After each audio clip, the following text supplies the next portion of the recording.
In today's video, I'm going to teach you how to turn off Copilot for Excel. Before we begin, it's important to understand one key detail. Copilot in Excel is a premium AI feature, and it only appears if your Microsoft 365 account has a qualifying subscription. Because it's deeply integrated with your Microsoft files and apps, the setting to enable or disable it will only show up when that subscription is active.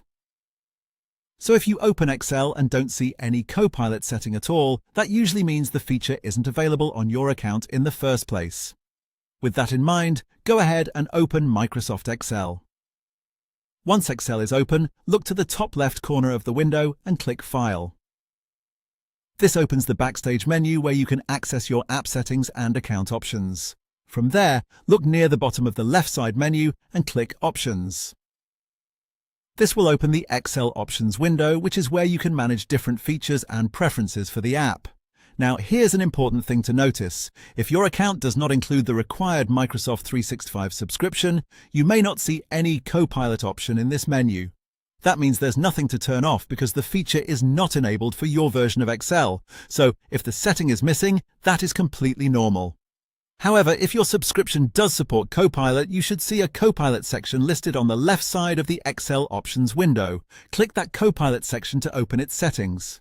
Inside this area, you'll find a checkbox for Copilot. To turn Copilot off, simply untick that checkbox.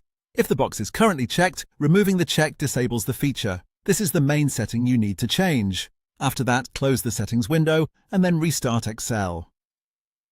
Restarting the app is important because it allows the change to fully apply. Once Excel opens again, Copilot should be turned off. If you ever want to enable it again later, you can return to the same location, open File, go to Options, select Copilot, and check the box again. So that's all it takes. Just remember, the Copilot setting only appears if you have the right Microsoft 365 subscription. If you don't see it, that usually explains why. And if you do see it, unticking the checkbox and restarting Excel will disable Copilot successfully.